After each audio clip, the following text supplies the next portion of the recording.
我国就采取进口来源多元化，以长约为主的采购模式。 Conflict in the Middle East is fueling oil price swings, stoking fears of rising energy costs in Taiwan. A moment of peace for people in Israel and Iran, as a fragile ceasefire between the countries takes effect. 不知不觉，原来竟然已经过了10年的时间，但同时我也会庆幸说，我是有好好的在过生活。 A decade after a fiery blast, a new exhibition in Taipei is honoring the resilience of its survivors. Plus, South Korean readers' appetite for Taiwanese books is growing. We find out more at the Seoul International Book Fair.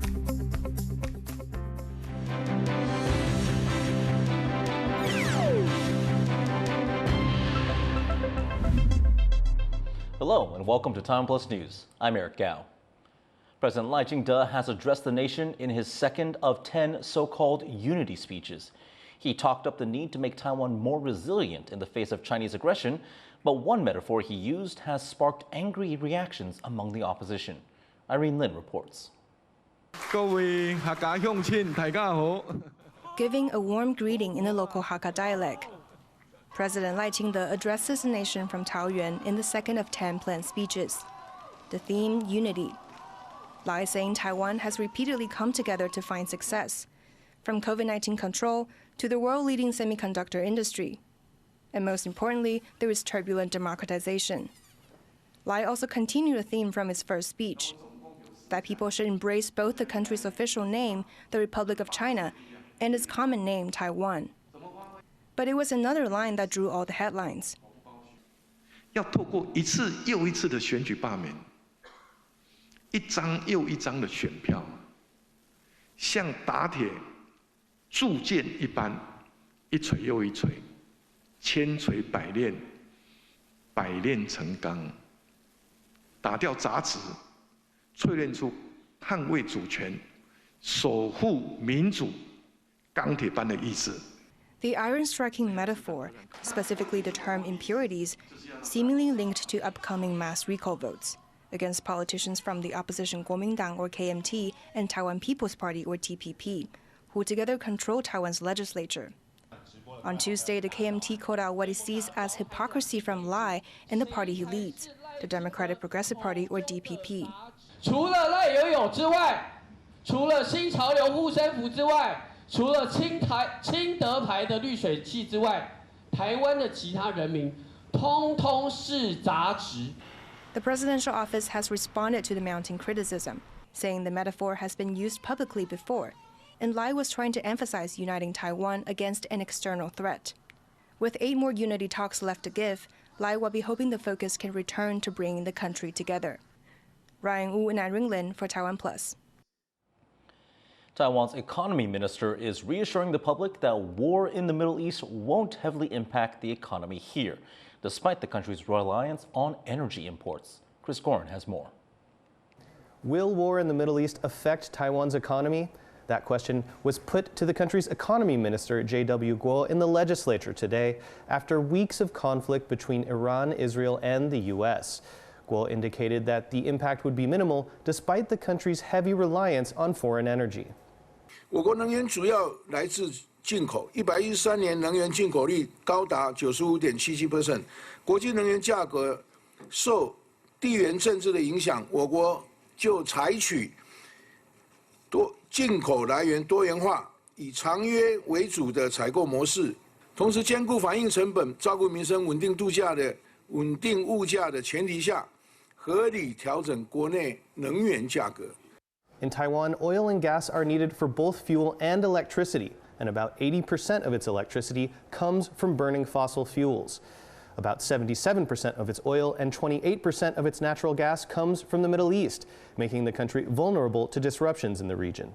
Energy security has long been a concern for Taiwan, especially with the potential of a blockade by China, which has consistently threatened to take Taiwan by force. and energy is one of the most controversial topics in Taiwanese politics, especially after the country shut down its nuclear reactors while also aiming for net zero carbon emissions by 2050. Now, the government says it set up a special task force to manage the risks of a potential Middle East conflict and says that even large swings in oil prices and exchange rates will have only minimal impact. But as the prospects of both a global trade war and a real war loom, they may need to keep sending reassurances, with many people still being on edge here. John Su and Chris Gorin in Taipei for TaiwanPlus. A delicate ceasefire between Israel and Iran appears to be holding after nearly 2 weeks of fighting.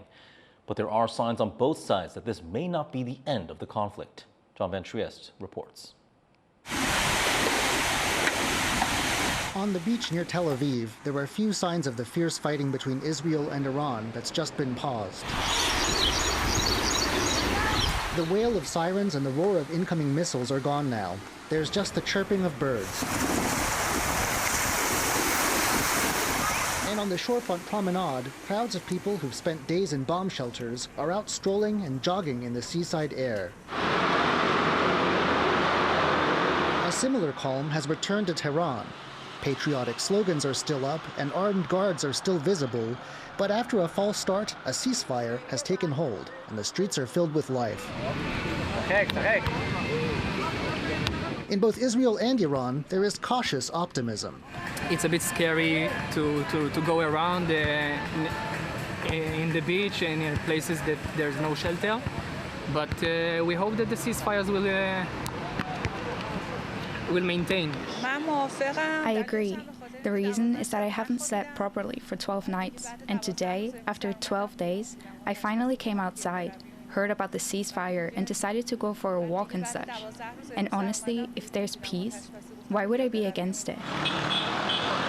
Will peace hold, though, especially in the long term? Israel, with U.S. help, has dealt a blow to Iran's nuclear program, its main objective in this fighting. But even Israel and the U.S. seem to have different ideas about how big a blow. On June 21st, a U.S. precision operation effectively fulfilled our narrow objective to degrade Iran's capacity to produce a nuclear weapon. Well, I think it's still early to assess all the strikes. We know we were able to push back the program. We were able to remove the imminent threat that we had. CNN reports Israeli and U.S. strikes may only really have put the program back a few months, missing core assets. Israel's Prime Minister Netanyahu says his country won't hesitate to strike again. ואכן, בכל הפעולות המזהירות שלוחמינו ביצעו, הורדנו לטמיון את פרויקט הגרעין של איראן. ואם מישהו באיראן ינסה לשקם את הפרויקט הזה, נפעל באותה נחישות, באותה עוצמה, לגדוע כל ניסיון כזה. And on the streets of Tehran, some at this anti-Israel, anti-US rally say this conflict isn't over. We don't accept the imposed ceasefire or imposed peace. This ceasefire will result in the enemy getting stronger. We don't approve of the ceasefire at all. We will continue fighting until we are either martyred or win. God willing, Iran will eventually own a nuclear bomb. With mutual suspicion and intense emotions lingering, end to the back-and-forth strikes of the past 2 weeks is far from guaranteed. Dolphine Chen and John Van Trieste for TaiwanPlus. U.S. President Donald Trump says he hopes to see a deal with Russia as he and other leaders gather in The Hague for a NATO summit. And if there's language in the final summit declaration about aggression by Russia, would you be okay with that kind of language? Well, I'll have to take a look at it, but, I'd like to see a deal with Russia. Trump is expected to meet with Ukrainian President Volodymyr Zelenskyy on the sidelines of the summit. Ukraine is not a NATO member, but it stepped up its push to join the alliance after Russia's invasion in 2022. The Trump administration opposes Ukraine's membership in NATO and has not pledged public support for the war-torn country since Trump took office. Taiwan was chosen as the guest of honor at the Seoul International Book Fair this year. The event highlighted Taiwanese-Korean collaboration in the publishing space, with about 300 Taiwanese publishers attending and many Korean translations of Taiwanese books on display. Cadence Quaranta was there.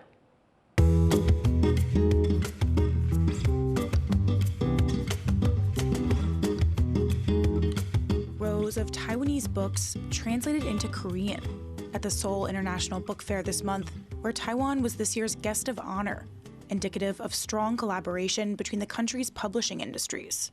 在这几年来，除了跟这个出版产业界参加这些书展之外，其实一直也很努力在推动台韩之间的这个出版的商机跟出版的这个关系。这几年也在这个努力之下，有超过40部的台湾作品有转译成韩文，成为可以在韩国的书籍的市场可以看得到的作品。 저희들 한국의 책들이 그 타이완에서 많이 출판되기도 하고 그리고 그 한국의 독자들이 타이완 그 작가들을 좋아하고 또 책을 내는 경우도 많고 하기 때문에 항상 그래서 이제 대만 출판인들하고 이제 교류들이 많았었어요.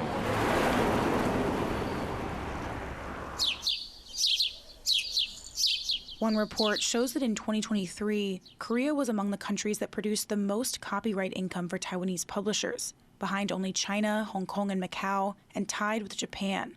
This Korean publishing company first began publishing Taiwanese books around 2017, and when those books were well received, they kept publishing more. The company's editor and foreign rights manager says there's growing interest in Taiwan among Korean readers. She says many Taiwanese books currently published in Korea focus on tourism, but Korean readers, she's observed, are increasingly interested in Taiwanese history and social issues, likely because they're similar in some ways to Korea's. 그렇게 약간 공유하고 있거나 공유하고 있는 감정이나 공유하고 있는 역사나 지금 갖고 있는 사회 문제가 비슷하기 때문인 것도 같고요.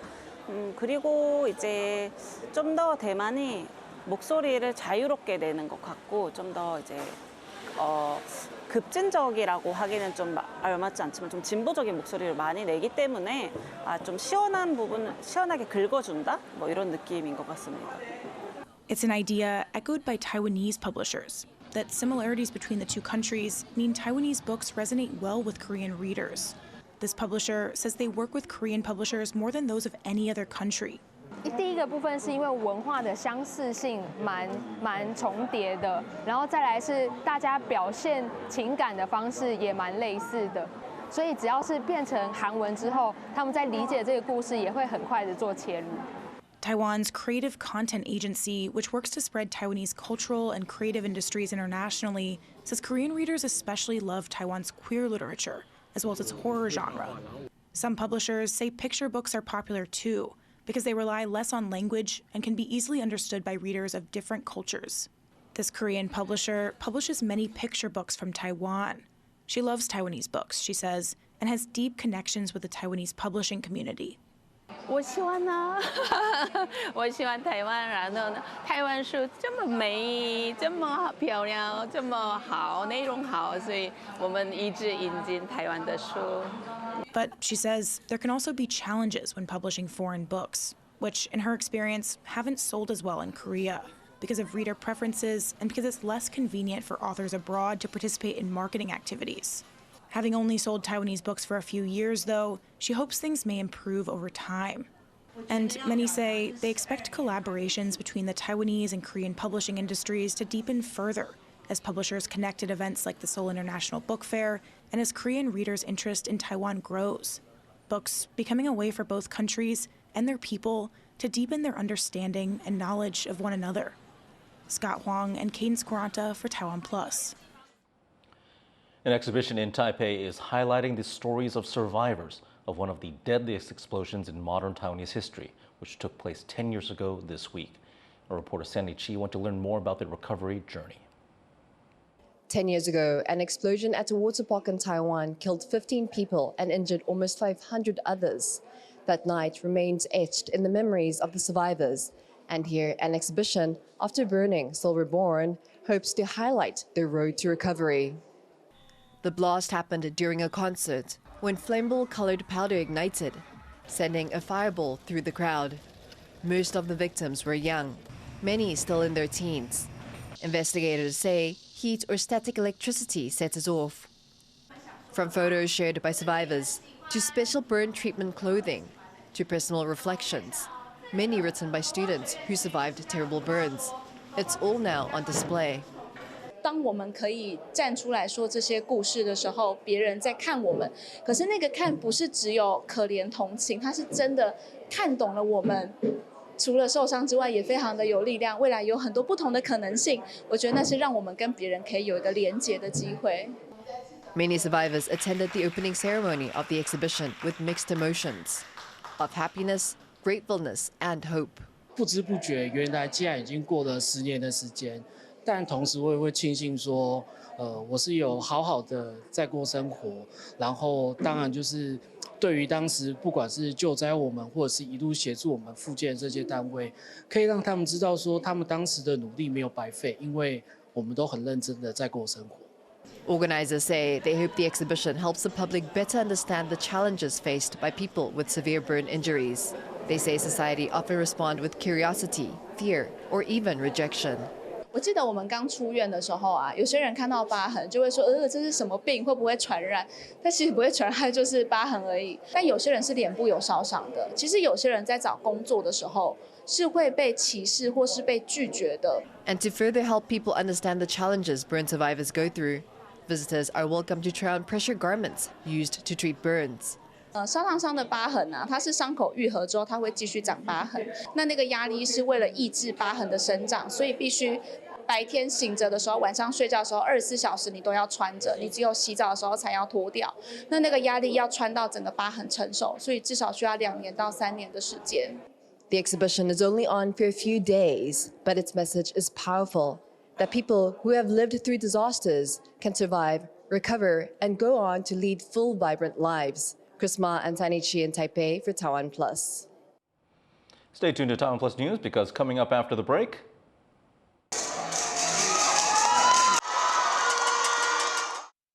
from factory workers and teachers to kings and queens, Taiwan's Filipino community takes the spotlight.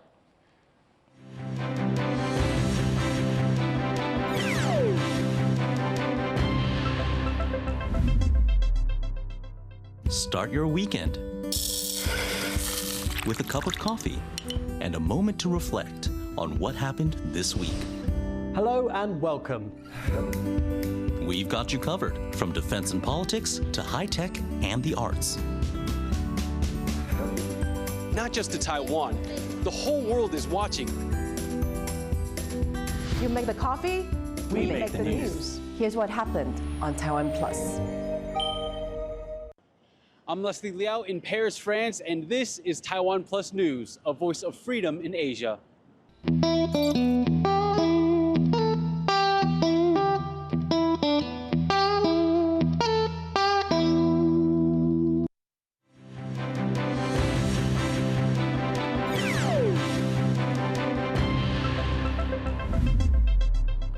welcome back. You're watching TaiwanPlus News. British Foreign Secretary David Lammy says more British ships will sail in the South China Sea and Taiwan Strait. It was proper and lawful to send HMS Spey through the Taiwan Strait in pursuit of vital international freedom of navigation in the South China Sea, wasn't it? And can we see more like it? Yes, yes. Lammy addressed Parliament on Tuesday, just days after the HMS Spey sailed through the Taiwan Strait, the first British patrol there in 4 years. It comes as the UK released its national security strategy for 2025, which warns of rising tensions around Taiwan. The plan opposes the use of force to change the status quo, and it calls for cross-strait dialogue. In northern Taiwan, a beauty pageant is turning factory workers and teachers into kings and queens. By bringing a Filipino tradition to Taiwan, the event casts a spotlight on migrant workers who are often overlooked. Gino Lopez reports. Face powder, false lashes, and last-minute prayers. This stage in Taoyuan feels more like Manila on Coronation Day. But every king and queen here is a Filipino migrant working in Taiwan.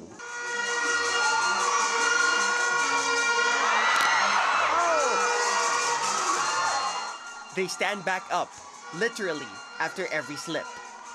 Among them is 28-year-old English teacher Malaya. Today, she's trading in her lesson plan for sequin dresses and heels. She wants to inspire more people to be more compassionate, just as she has been, even amid the difficulties she has faced. I have experienced discrimination because of my nationality, but I didn't let it weigh me down. I focus on my goals and I just do my job and prove them that I am capable, even if I am a Filipino. Across the room is 35-year-old electronics engineer McCoy. Unlike many of the other contestants, he's getting ready all by himself. After 3 tireless years on the factory floor, today's runway is his break from the circuit boards. Yun, ang gusto ko po ipakita dito ay kahit na busy tayo sa trabaho. I want to show that even if we are busy with work, we have to learn how to balance our life so that we can further grow and become more productive, not only in work, but also in life as a whole. Ginoo at Binibining Taiwan is a homegrown pageant staged by migrant workers themselves, one of many organized by Filipinos living abroad. But here, kings and queens share the same runway, making it one of the first mixed-gender competitions held in Taiwan. Contestants face off in themed costume rounds, production, casual, and summer wear. Organizers say the real headline isn't beauty, it's the chance to build community and stand together far from home. Gusto ko magkaroon tayo ng unity sa pamamagitan na to is... I want us to have unity through this event, to get together and to be with each other. Through this, we can learn more about what each one of us goes through, what sacrifices we have made being far from family, and get some idea of what each of our stories are. It's not just contestants coming together. Members of the Filipino community from all over Taiwan have filled the venue to cheer for their favorites. Solidarity also raises funds. Ticket sales support a shelter for elderly and special needs children in the Philippines. Community leaders serve as judges and say the pageant builds pride as much as it shows off style. Back in the Philippines, people love pageant. You know, they love to showcase their talents, the Filipino cultural heritage through the costumes they're donning, or I think it's more of like adding confidence. Malaya and McCoy may not have won this time, but they say that just taking part in the pageant is already an accomplishment. For these contestants, winning isn't just about the sash or the crown. It's about the space they've created to build each other's self-confidence and foster a tight-knit community. Hang Shu, David Santos, and Gino Lopez for TaiwanPlus. And thank you for joining us this evening for TaiwanPlus News. Visit our website to see more of our news reports and other programs. Finally, take a look at recyclers in Colombia who covered parts of the iconic Plaza de Bolivar in Bogota with plastic bottles, calling for better working conditions and fair payment for their services. I'm Eric Gao. Take care. We'll see you next time.